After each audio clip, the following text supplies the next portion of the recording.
लेकर 1950 से लेकर 1990 तक एग्रीकल्चर, इंडस्ट्री और सर्विसेज में क्या क्या पॉजिटिव हुआ और क्या क्या नेगेटिव हुआ, बच्चों को ये समझाया और चैप्टर को फिनिश कर दिया। ये मेरा सेकंड चैप्टर था।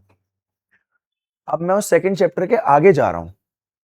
आगे जाने के लिए इसलिए मुझे आज बात करनी पड़ रही है थोड़ी सी प्रीवियस चैप्टर की, क्योंकि आज जब ये 1940-50 से लेकर 1990 तक का जो चैप्टर है, इस चैप्टर में 1990 में हमारी कंट्री के अंदर इकोनॉमिक क्राइसिस आ गए थे। क्या बात कर रहे हो कुणाल सर? हाँ, मैं आपको बताना चाहता हूं कि जो इंडस्ट्रीज गवर्नमेंट के हाथ में थी, गवर्नमेंट उसे इजीली मैनेज नहीं कर पा रही थी। मैं आपको बताना चाहता हूं कि जो स्मॉल स्केल इंडस्ट्रीज के लिए आप लोगों ने गुड्स रिजर्व कराए गए थे, स्मॉल स्केल इंडस्ट्रीज भी उतनी एफिशिएंट नहीं थी। That means there were many reasons कि 1990 में हमारी कंट्री के अंदर इकोनॉमिक क्राइसिस क्यों आए। जैसे कि तूने खुद बोला कि एग्रीकल्चर पूरा कौन संभाल रहा था? गवर्नमेंट। इंडस्ट्रीज को रोल भी मेन किसका था? गवर्नमेंट। इसका मतलब मैं तुमको सही बताऊं तो अगर तुम मुझसे पहला रीजन पूछता है कि 1990 में इकोनॉमिक क्राइसिस क्यों आए थे, तो मेरा पहला रीजन यही होगा, that poor performance of public sector. Chapter start इस बात से कर रहा हूं, मतलब ये 40 साल फ्रीडम के बाद गवर्नमेंट ने जितने 5 ईयर प्लान्स लेकर आई, मैक्सिमम 5 ईयर प्लान्स फेल हो गया नया। जहां तक मुझे याद है जसकीरत, हर एक 5 ईयर प्लान का एक ऑब्जेक्टिव होता है रोहन, और फिर चेक करते हैं कि वो ऑब्जेक्टिव अचीव हुआ है या एकमात्र फर्स्ट 5 ईयर प्लान ऐसा होगा रोहन जिसके अंदर वो ऑब्जेक्टिव अचीव हुआ होगा। बाकी सारे प्लान्स ऑब्जेक्टिव डिसाइड तो जरूर हुए बट वो अचीव हुए नहीं।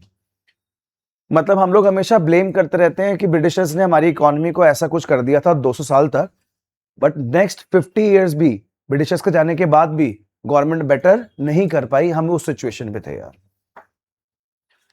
तो सबसे पहली प्रॉब्लम कह रहा है इकोनॉमिक क्राइसिस क्यों आए, तो मीर में सबसे पहली परफॉर्मेंस बोली यही रहा हूं, दैट इज पुअर परफॉर्मेंस। वो भी पुअर परफॉर्मेंस किसकी? Public sector, government. सेकंड मैं बोल रहा हूं कि हमारे पास ना भर भर कर फॉरेन एक्सचेंज रिजर्व होते हैं। फॉरेन एक्सचेंज रिजर्व किसी कंट्री की परचेजिंग पावर शो करते हैं। हमारे दूसरा सबसे बड़ा रीजन था fall in foreign exchange reserves. मतलब फॉरेन एक्सचेंज रिजर्व्स इतने कम हो गए थे कि 7 डेज ऑयल इंपोर्ट करवाने के पैसे बचे थे, सिर्फ 7 डेज, 7 दिन। आज देख, आज हमारे पास इतने रिजर्व पड़े हैं, तब भी मोदी जी ने आके बोल दिया कि अब मत फॉरेन एक्सचेंज यूज करो, मत लो गोल्ड, मत कराओ इंपोर्ट, मत जाओ घूमने, ऐसे कोई एक्टिविटी मत करो जहां पे इंडियंस को फॉरेन करेंसी की रिक्वायरमेंट हो। अभी इतने रिजर्व होने के बाद बोल रहे हैं, उस टाइम पे 7 दिन के रिजर्व रह गए थे यार। ये टाइम की बात कर रहा हूं। सेकंड सबसे बड़ा रीजन कंट्री के अंदर इकोनॉमिक क्राइसिस क्यों आए थे, that is fall in foreign exchange reserves. आपको लोगों को शायद से पता हो कि बीओपी क्या होता है, नहीं पता बताया तो हम बीओपी को बोलते हैं बैलेंस ऑफ पेमेंट अकाउंट, जो ये बात शो करता है कि हमारी कंट्री में कितना गुड्स और सर्विसेज आए और हमारी कंट्री से कितने गुड्स एंड सर्विसेज गए, मतलब इंपोर्ट एंड एक्सपोर्ट। तो हमारे उस टाइम पर हमारी कंट्री का जो बीओपी है वो डेफिसिट आ गया था। क्या आ गया था? मतलब गुड्स सर्विसेज आए कम थे और गए ज्यादा, नहीं आए ज्यादा थे और गए, मतलब हमने मंगवाए ज्यादा थे और हमारे सेल आउट कम हुए थे। तो थर्ड रीजन मेरे पास आता है डेफिसिट बीओपी, कि हमारा कंट्री का बीओपी उस वक्त डेफिसिट आ गया था। डेफिसिट बीओपी, कंट्री के अंदर इन्फ्लेशन आ गई थी। इन्फ्लेशन, आई थिंक अभी मनी एंड बैंकिंग पढ़ा है तो इन्फ्लेशन कई बार सुना होगा। इन्फ्लेशन का मतलब है whenever aggregate demand is more than aggregate supply, मतलब लोगों के परचेजिंग पावर, कंट्री में पैसा, चीजों के प्राइस बहुत ज्यादा है। तो देख, inflationary pressure, deficit BOP, fall in foreign exchange reserve, poor performance of government, high burden of debt, high burden of debt. Already हम लोगों ने जो लोन लिया हुआ था मिहिर, गवर्नमेंट ने जो लोन लिया हुआ था, वो लोन वापस करने की बात छोड़, उसके ऊपर जो इंटरेस्ट पे करना था वो भी पैसे नहीं बचे थे भाई। हम लोग एक डेट ट्रैप के अंदर फंस चुके थे, हाई बर्डन ऑफ डेट। और मिहिर तो शायद से याद हो, हमारी कंट्री की गवर्नमेंट बिजनेस का सबसे बड़ा सोर्स है PSU, that is public sector undertaking. सारे पीएसयूज की परफॉर्मेंस डेड, इनएफिशिएंट मैनेजमेंट बोलते हैं मिहिर उसे, इनएफिशिएंट मैनेजमेंट ऑफ PSE बोल दे, that is public sector enterprises, या PSU बोल दे, दैट इज पब्लिक सेक्टर, बात एक ही है। मतलब ऑलमोस्ट सारी मिनिस्ट्रीज लॉस में, फाइनेंस, डिफेंस, हर मिनिस्ट्री लॉस में, रेलवे, कम्युनिकेशन, हर मिनिस्ट्री लॉस में, संभाल ही नहीं पाए। Inefficient management of PSUs, high burden of debt, inflationary pressure, deficit BOP, fall in foreign exchange, poor performance of, all these were the reasons for the economic crisis in 1990, 1990। Chapter start यहीं से तो करूंगा, और कहां से करूं भाई? Chapter का नाम है लिबरलाइजेशन, प्राइवेटाइजेशन एंड ग्लोबलाइजेशन, या फिर चैप्टर का नाम है न्यू इकोनॉमिक पॉलिसी। तो पहला क्वेश्चन बनता ही है कि ये न्यू इकोनॉमिक पॉलिसी क्यों आई, या फिर पहला क्वेश्चन क्या बनता है, इकोनॉमिक क्राइसिस क्यों आए। तो एक न्यू इकोनॉमिक पॉलिसी क्यों आई और इकोनॉमिक क्राइसिस क्यों आए, आंसर तो एक ही होगा ना, ये 5-6 पॉइंट्स, ये 5-6 पॉइंट्स है। अब कार्तिक मेरे पास ये थोड़े से छोटे से रीजंस बता रहा था कंट्री के अंदर कि दिक्कत क्या हो गई थी उस टाइम पर, क्या प्रॉब्लम आई थी। कार्तिक जब ये प्रॉब्लम आई ना, तो इस प्रॉब्लम को दूर करने के लिए रिफॉर्म्स लाए गए। क्या लाए गए? रिफॉर्म्स। रिफॉर्म्स को ऑब्वियसली बात है चेंजेस बोलते हैं मेरे प्यारे बच्चों, रिफॉर्म्स को चेंजेस बोला जाता है। और दो तरह के चेंजेस आए बच्चों, एक आया स्ट्रक्चरल चेंज, एक आया स्टेबलाइजेशन चेंज। मतलब दो तरह के रिफॉर्म, एक स्ट्रक्चरल रिफॉर्म और एक स्टेबलाइजेशन रिफॉर्म। स्ट्रक्चरल रिफॉर्म का मतलब होता है कंट्री के तीनों सेक्टर्स के स्ट्रक्चर को चेंज कर देना, प्राइमरी, सेकेंडरी, टर्शरी। ये बड़े रिफॉर्म्स होते हैं जो कंट्री, पूरी कंट्री पे इंप्लीमेंट होते हैं। एक होता है स्टेबलाइजेशन रिफॉर्म, जो चीजें ठीक बैलेंस नहीं हो उनको बैलेंस करना। जैसे कि तू बोल रहा था फॉरेन एक्सचेंज खत्म हो गए तो बढ़ा ले, तू कह रहा था बीओपी डेफिसिट है तो बैलेंस कर, तू कह रहा था कंट्री में क्या है इन्फ्लेशन तो उसको कम कर। तो जो चीजें ऊपर नीचे हुई हैं उसको ठीक करने के लिए जो होते हैं वो स्टेबलाइजेशन रिफॉर्म, नाम से पता लग रहा होगा उसे कौन से रिफॉर्म बोलते हैं, स्टेबल है। बट अगर तू ओवरऑल इकोनॉमी के चेंज करने की बात करेगा तो वो स्ट्रक्चरल रिफॉर्म। तो इस प्रॉब्लम को बीट करने के लिए हमारी कंट्री में रिफॉर्म्स आए। रिफॉर्म्स दो पार्ट में डिवाइड होते हैं, एक स्ट्रक्चरल और एक स्टेबलाइजेशन। और स्ट्रक्चरल और स्टेबलाइजेशन रिफॉर्म्स के फीचर हैं 3, that is liberalisation, privatisation and globalisation. Features है, मतलब स्ट्रक्चर के अंदर, चेंजेस के अंदर, रिफॉर्म्स के अंदर आपको 3 चीजें दिखेंगी। लिबरलाइजेशन का मतलब था कार्तिक increase in the role of private sector, that means removal of restrictions on the private sector. Private sector के ऊपर जितनी भी रिस्ट्रिक्शंस हैं उन सारे रिस्ट्रिक्शंस को हटाना, that is known as liberalisation. जितनी भी रिस्ट्रिक्शंस हैं उन रिस्ट्रिक्शंस को हटाने को बोलते हैं लिबरलाइजेशन। प्राइवेट सेक्टर को प्रमोट करना, उनके रोल को बढ़ाना, उसे बोलते हैं प्राइवेटाइजेशन। और integration of national economy with the world economy, हमारी इंडियन इकोनॉमी को वर्ल्ड की इकोनॉमी से मिलाना, उसे क्या बोलते हैं जी, ग्लोबलाइजेशन। तो ये चैप्टर जब कभी स्टार्ट किया था पहले 2 पेजेस ये होते हैं कि बताओ कंट्री के अंदर इकोनॉमिक रिफॉर्म्स क्यों आए और बताओ कि रिफॉर्म्स कौन कौन से थे। 2 तरह के रिफॉर्म थे जिसके फीचर थे LPG, that is liberalisation, privatisation and. जब ये बता देते हैं कार्तिक तो चैप्टर स्टार्ट होता है फिर लिबरलाइजेशन से। लिबरलाइजेशन का मतलब है removal of the roles of, removal of restrictions on the private sector. और कोमल बिजनेस में नहीं आए ना, उठ ही नहीं रहे भाई, उठ ही नहीं रहे यार। 45 स्टूडेंट्स हैं बिजनेस के अंदर और ऐसा कभी भी नहीं हुआ कि सारे बच्चे प्रेजेंट हो इन पूरे वेकेशन में। 7 से 12 बच्चे हमेशा एब्सेंट रहे और एक ही रीजन, उठे नहीं।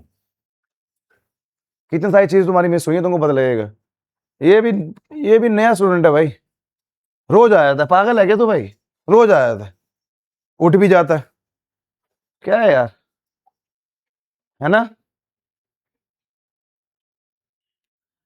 अब कार्तिक लिबरलाइजेशन यहां से चैप्टर मेन स्टार्ट होता है बच्चों। चैप्टर स्टार्ट कर रहा हूं, खत्म भी करने की कोशिश करूंगा जी, खत्म इन द सेंस ओरली खत्म। अब लिबरलाइजेशन है, लिबरलाइजेशन का मतलब मुझे पता है रिस्ट्रिक्शंस को हटा देना। और पता है क्या पृथ्वी, जहां से रिस्ट्रिक्शन हटेगी ना वहां चेंजेस आते हैं और चेंजेस को ना रिफॉर्म्स बोलते हैं। इसका मतलब जहां जहां लिबरलाइजेशन आएगी वहां वहां क्या आएंगे, रिफॉर्म्स।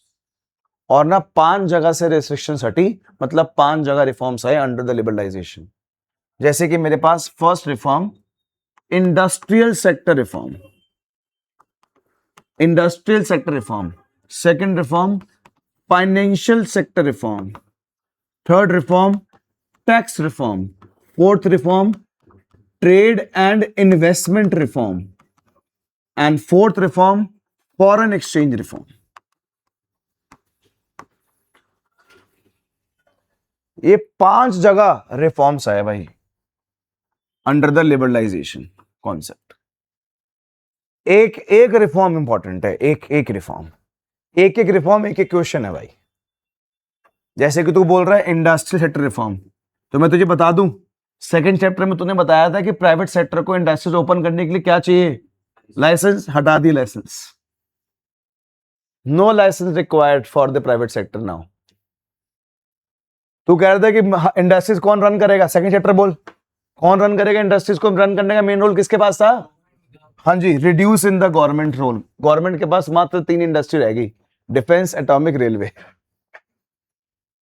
भाई कौन कह रहा है कि सेकंड चैप्टर लिंक्ड नहीं है? पहले रिफॉर्म पढ़ा रहा हूं इंडस्ट्रीज के, तूने लाइसेंस पढ़ा था, लाइसेंस हटा दिया, नो लाइसेंस। वो इंडस्ट्रीज को स्टार्ट करने के लाइसेंस चाहिए, इंडस्ट्री को एक्सपैंड करने के लिए लाइसेंस लेना इजी तब हो जाएगा जब इंडस्ट्री बैकवर्ड एरिया में ओपन करोगे। पूरे लाइसेंसिंग पॉलिसी पढ़ी सेकंड चैप्टर में, थर्ड चैप्टर स्टार्ट होते ही बोल रहा हूं लाइसेंसिंग सिस्टम खत्म। भाई जिसको फीलिंग आएगी, जिसको पता होगा ना कि उसने टाइम लगा के लाइसेंसिंग सिस्टम पढ़ा हुआ है, आंसर्स लिखे हैं। मैंने इंडियन इकोनॉमी का जो लास्ट टेस्ट लिए उसके लाइसेंसिंग सिस्टम डाला हुआ है भाई उस टेस्ट के अंदर। अब चैप्टर स्टार्ट कर रहा हूं, बोल रहा हूं हट गया, नहीं चाहिए licence.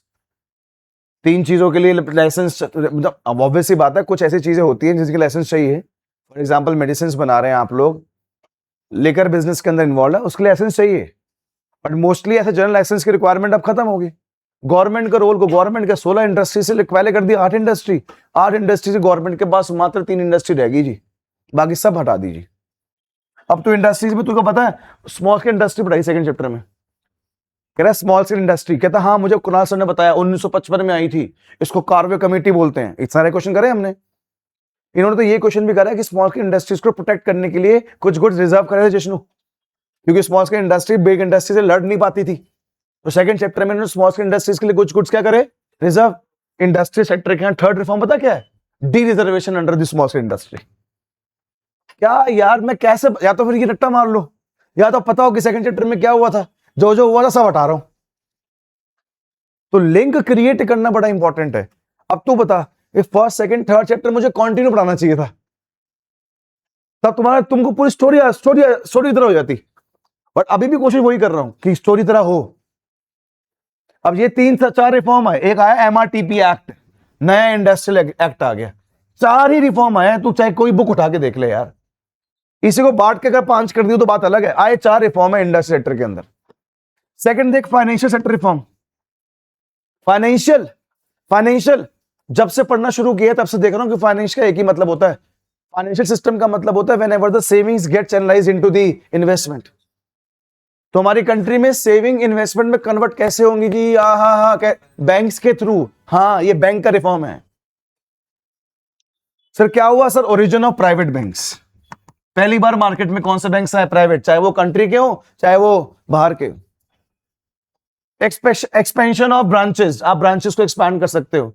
Now there is no need to take any permission from the RBI, कोई परमिशन लेने की जरूरत नहीं है। बाहर के लोगों को बोला आओ आओ आओ हमारी कंट्री में बैंकिंग बिजनेस में इन्वेस्ट करो। ये रिफॉर्म्स है भाई इसके, फाइनेंशियल के 3 रिफॉर्म ही पढ़ाऊंगा बस। बैंक बैंक बैंक बोलूंगा बस। बैंक आए, बैंक के अंदर जो इन्वेस्टमेंट करनी है वो अलाउड है, प्राइवेट बैंक्स ओपन हो गए, RBI से परमिशन नहीं लेनी। फिर आगे टैक्स रिफॉर्म। अरे 2 तरह के टैक्स होते हैं भाई, पढ़ा हुआ, it is direct tax and rationalise कर दिया टैक्सेशन सिस्टम। रैशनलाइजेशन का मतलब होता है 30-40% टैक्स था यार, कम करते करते करते करते 10% पे ले आए, ये सोचकर कि अब लोग टैक्स और पे करेंगे। टैक्स पे करने का प्रोसीजर को सिंपल बना दिया कि कोई भी इंसान जाए ऑनलाइन जाके बेटा टैक्स क्या कर दे, पे कर दे यार। इनडायरेक्ट टैक्स में रिफॉर्म आ गए, वैट हट गया, GST आ गया। तो reforms in indirect tax, rationalisation of direct tax, simplification of tax paying procedure, ये 3 रिफॉर्म, टैक्स रिफॉर्म्स, यही होगा। ये जो बोल रहा हूं यही लिखवाऊंगा, अभी देखना, यही 3 रिफॉर्म बताऊंगा कि डायरेक्ट टैक्स को कम करके उसको रैशनलाइज कर दिया, इनडायरेक्ट टैक्स के अंदर रिफॉर्म आ गए, जीएसटी आ गया, वैट हट गया, और टैक्स पे करने के प्रोसीजर को इजी बना दिया। ये 3 बताऊंगा। बैंक में वो प्राइवेट बैंक आ गए, बैंक के अंदर इन्वेस्टमेंट अलाउड होगी, एक्सपैंड करने के लिए आरबीआई से परमिशन की जरूरत नहीं है। इंडस्ट्रीज में वो लाइसेंस अब हट गया, गवर्नमेंट का रोल कम कर दिया, स्मॉल इंडस्ट्रीज के लिए जो गुड्स रिजर्व थे वो डी रिजर्व कर दिए, और एमआरटीपी एक्ट आ गया। आपको प्रॉमिस कर रहा हूं, मैं अभी 2026 में पहली बार कर रहा हूं ये, या तो बोर्ड्स के वक्त पढ़ाया होगा बच्चों को चैप्टर एलपीजी, मैं खुद पढ़ के नहीं आया क्योंकि पढ़ा रहा हूं टाइम से यार, और स्टोरी याद है। ये 3 रिफॉर्म ये हो गए। अब आ गए ये फॉरेन एक्सचेंज रिफॉर्म।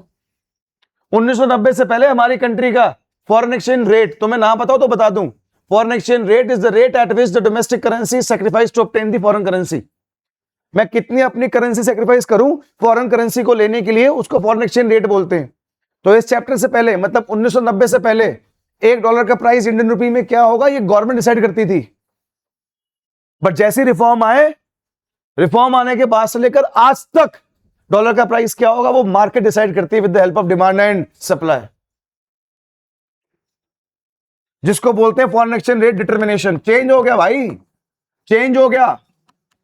और चेंज होने से पहले अपनी करेंसी की वैल्यू को हम लोगों ने डी वैल्यू करा। गवर्नमेंट के जब हाथ में था ना, तो गवर्नमेंट ने पहले करेंसी की वैल्यू को डी वैल्यू करा, फिर सिस्टम चेंज हुआ। डी वैल्यू सिर्फ इसलिए किया, ये देखकर कि हमारी करेंसी की वैल्यू अगर कम हो जाएगी तो हमारी कंट्री के गुड्स सब सस्ते हो जाएंगे, और जब हमारी कंट्री के गुड्स सस्ते हो जाएंगे तो हमारी कंट्री से एक्सपोर्ट ज्यादा होगा, और जब हमारी कंट्री से एक्सपोर्ट ज्यादा होगा तो हमारी कंट्री में भर भर कर फॉरेन एक्सचेंज आएगा।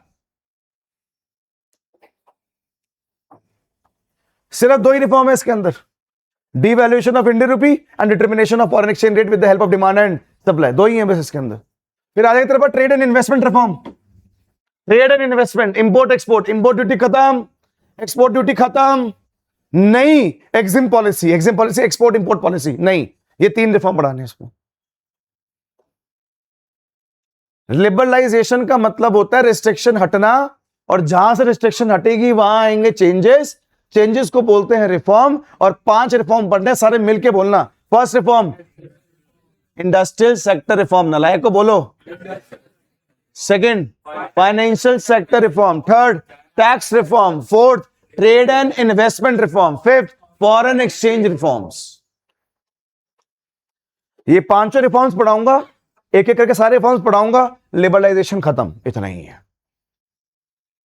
और कुछ नहीं है लिबरलाइजेशन के अंदर। नेक्स्ट मेरे पास मैं आऊंगा कार्तिक और पढ़ाऊंगा क्या, प्राइवेटाइजेशन। और कार्तिक प्राइवेटाइजेशन के अंदर एक छोटी सी बात बता दूं, प्राइवेटाइजेशन 2 तरीके से होती है जी। या तो गवर्नमेंट के होल्ड जो था उसको कम बेच दो, जिसको आप लोग बोलते थे डिसइन्वेस्टमेंट, और गवर्नमेंट का होल्ड बेच के दिया किसको, प्राइवेट सेक्टर को, तो उसे क्या बोलते हैं डिसइन्वेस्टमेंट। या फिर गवर्नमेंट अपना सारा ओनरशिप ही ट्रांसफर कर रही है प्राइवेट को, उसको बोलते हैं transfer of ownership, transfer of ownership. So there are 2 types, there are 2 methods for increasing the privatization in the nation. First one is disinvestment, second is transfer of ownership. ये 2 लाइनें पढ़ाऊंगा, बस लाइनें कह रहा हूं, पैराग्राफ नहीं है, लाइनें पढ़ाऊंगा कि कैसे होती है प्राइवेटाइजेशन कंट्री के अंदर। और एक बात बताऊं, क्या बताऊं, खत्म, प्राइवेटाइजेशन इतना ही है, एक पैराग्राफ का प्राइवेटाइजेशन है। ज्यादा से ज्यादा क्या होगा, जो बुक के अंदर एक्स्ट्रा दिया हो वो बता देता हूं। यहां बताया जाता है नवरत्न किसे कहते हैं, मिनी रत्न किसे कहते हैं, क्योंकि डिसइन्वेस्ट की बात आरित होती है ना। डिसइन्वेस्ट उन कंपनीज को नहीं किया जाता, गवर्नमेंट के उन एंटरप्राइजेस को, गवर्नमेंट की उन कंपनीज को कभी भी डिसइन्वेस्ट नहीं किया जाता जो प्रॉफिट कमा रही होती हैं। जो लॉस इंकरिंग पीएसयूज होते हैं उन्हीं को क्या करते हैं, डिसइन्वेस्ट।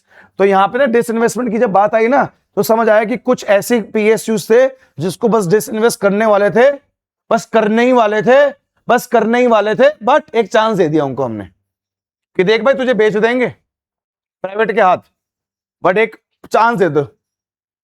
चांस का मतलब उनको पावर दे दी, ऑटोनॉमी दे दी कि आप गवर्नमेंट तुम्हें कंट्रोल नहीं करेगी, तुम अपने आप को खुद कंट्रोल करो और अपने आप को प्रूव करके दिखाओ। तो कुछ ऐसी इंडस्ट्रीज थी जो डिसइन्वेस्ट होने वाली थी, पर जब उनको पावर दी गई तो उन्होंने अपने आप को प्रूव किया, तो उनका नाम दे दिया नवरत्न।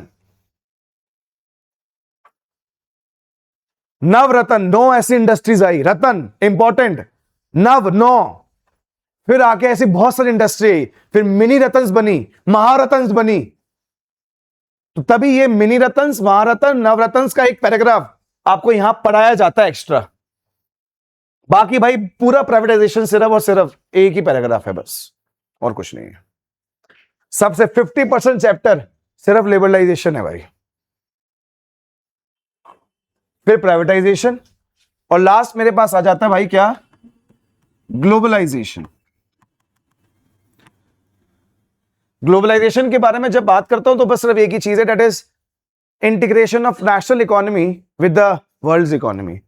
तो जब इंडिया वर्ल्ड की इकोनॉमी के साथ मिला, जब इंडिया के लिए दुनिया बॉर्डरलेस वर्ल्ड बन गया, आना जाना इजी हो गया, ट्रांसपोर्टेशन इजी हो गई, फॉरेन एक्सचेंज भर भर कर हमारी कंट्री में आना शुरू हुआ, तो इस ग्लोबलाइजेशन का इंडियन इकोनॉमी के ऊपर, इस ग्लोबलाइजेशन का इंडियन इकोनॉमी के ऊपर क्या इफेक्ट आया? First and the very important question of globalisation.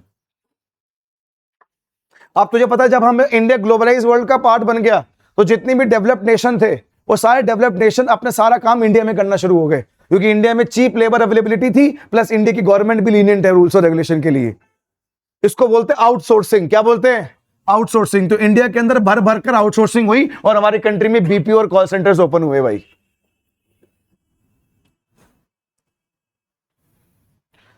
देखो टाइम और स्ट्रैटेजीज तो डिफरेंट होती हैं।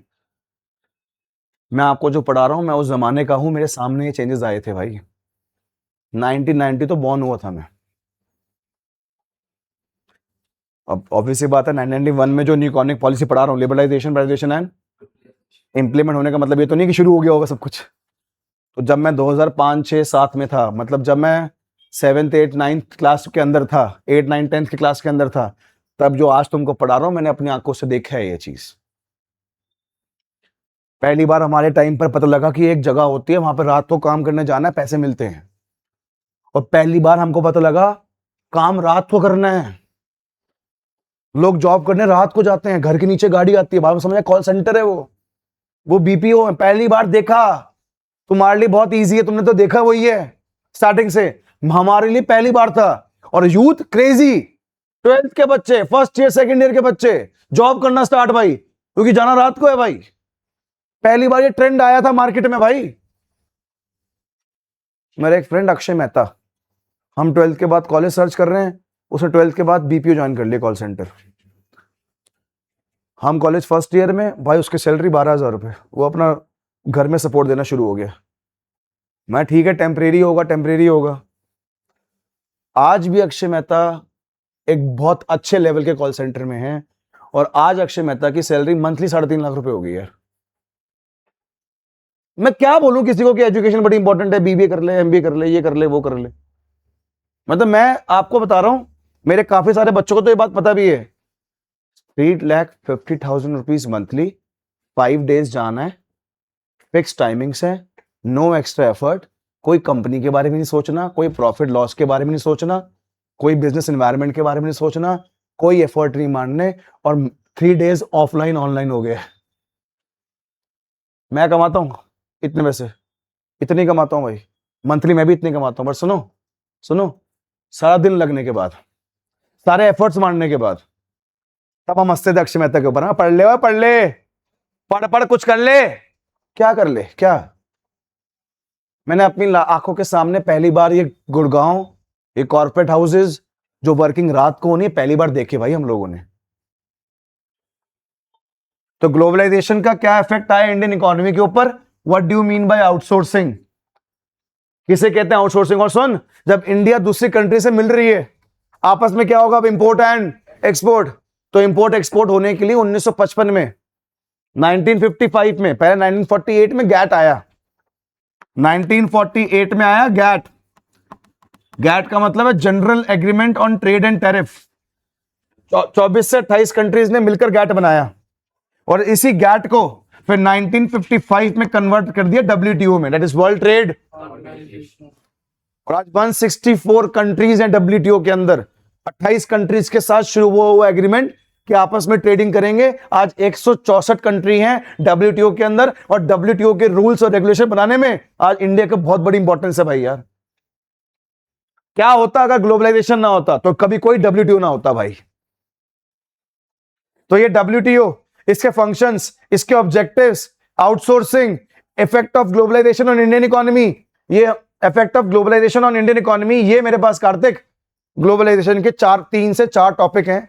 मतलब कि समझ ले 20-25% चैप्टर LPG का ये है, 10 to 15% chapter privatisation, 50 to 60% chapter liberalisation.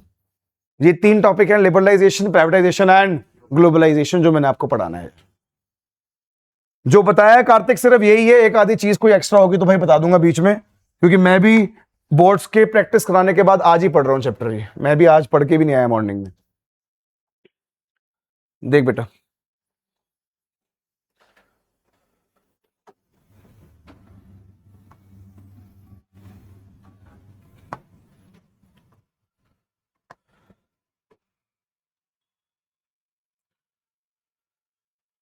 Kartik chapter start करो। बच्चों को बताओ कि 1990 में हमारी क्या सिचुएशन थी, तब का न्यूज़पेपर दिखा दो भाई।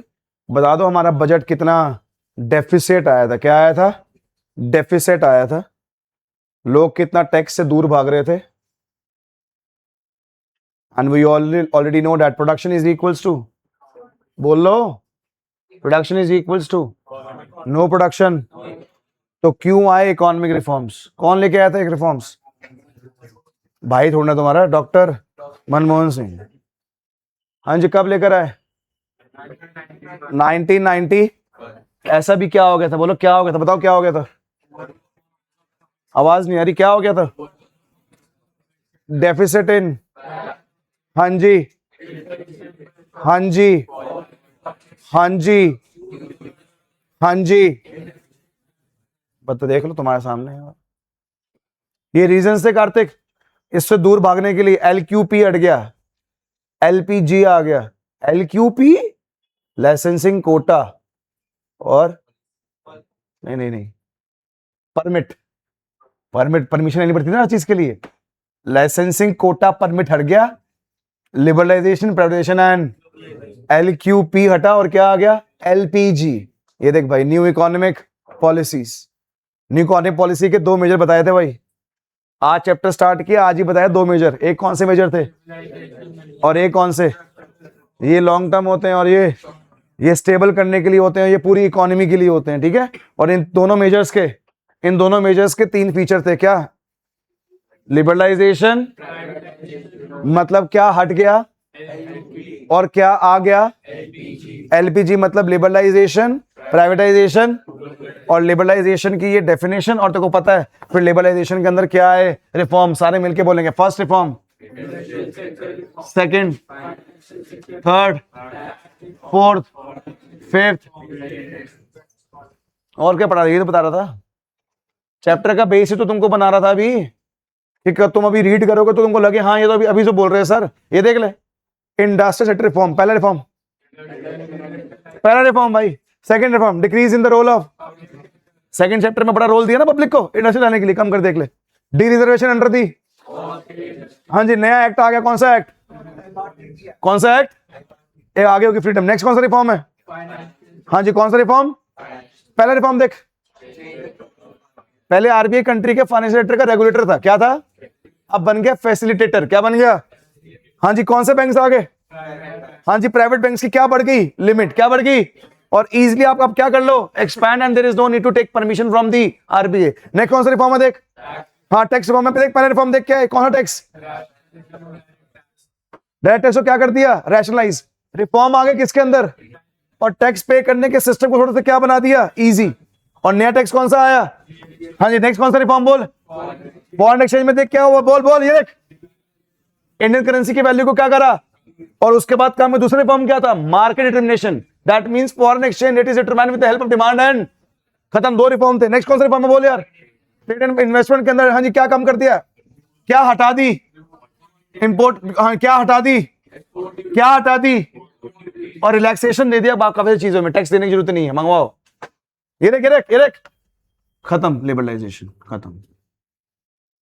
जैसे तेरे को बताया था वैसे 5 रिफॉर्म बताए, 5 रिफॉर्म के अंदर क्या क्या हो रहा है, लिबरलाइजेशन खत्म, क्या आ गया, प्राइवेटाइजेशन का प्रॉमिस किया था कि सिर्फ 2 चीजें बताऊंगा, क्या, दूसरा एक दो एग्जांपल दे दूंगा एयर इंडिया का, कैसे कैसे ट्रांसफर डिसइन्वेस्ट हुआ, ये एग्जांपल है, एक्स्ट्रा है, सिर्फ बच्चों को समझाने के लिए क्या है डिसइन्वेस्टमेंट, सिर्फ समझाने के लिए कि क्या है डिसइन्वेस्टमेंट, क्यों था इंपैक्ट। ये आ गया क्या, महारत्न्स, नवरत्न्स और मिनी रत्न, सेम वही लाइन है जो बता रहा था, ये देख लेना। बोल, ये लाइन ऐसे पढ़ ले, रैंडम पढ़, बोल क्या लिखा, बोल, दे वर गिवन मैनेजरल एंड, आखिरी मौका दिया, पावर दी, करो अपने आप को improve in taking various better performance of these and apart from this other profit making enterprise were granted a greater, उससे क्या फॉर्म होगी, 11, 13, 74, 2022 तक का डेटा है मेरे पास, ये सिलेबस में नहीं है आपके, 22 तक का मैंने डाल दिया है, अब 23, 24, 25 मैंने अपडेट नहीं किया इसको भी, पर आपके सिलेबस में नहीं है, एग्जैक्ट बताओ कितने महारत्न कितने नवरत्न। हाँ जी, छोटा सा पैराग्राफ किसका, प्राइवेटाइजेशन का, लास्ट क्या है, ग्लोबलाइजेशन में आपने बताया Kunal sir, integration of national economy with the world economy, बोले integration of national economy with the, और सबसे पहला सबसे important question, impact of globalisation on Indian economy, ये 5 पॉइंट है, 5 पॉइंट है कि इंडियन इकोनॉमी के ऊपर क्या इंपैक्ट आया मैम, इसके अंदर 2 पॉइंट हैं ऐसे mentioned, positive effect and negative effect of globalisation, ठीक है। ग्लोबलाइजेशन का पार्टी तो होगा outsourcing, contracting out some of the non core activity to a third party, जो एक्टिविटी तेरे लिए नॉन कोर है, जो क्या है, हर ऑर्गेनाइजेशन की 2 तरह की एक्टिविटी होती है, एक होती है कोर और एक होती है non core, and whenever you give non core activity to a third party that is known as outsourcing. तो इंडिया फेवरेट डेस्टिनेशन बन गई थी, खत्म हो गया चैप्टर खत्म हो गया। सर बच्चों को एलपीजी पढ़ा दिया, हाँ जी पढ़ा दिया, लिबरलाइजेशन, प्राइवेटाइजेशन, ग्लोबलाइजेशन पढ़ा दिया। सर फिर एक छोटा सा क्वेश्चन था, मैंने हाँ जी एलपीजी का पॉजिटिव इफेक्ट और last question of the chapter, an appraisal of LPG policies.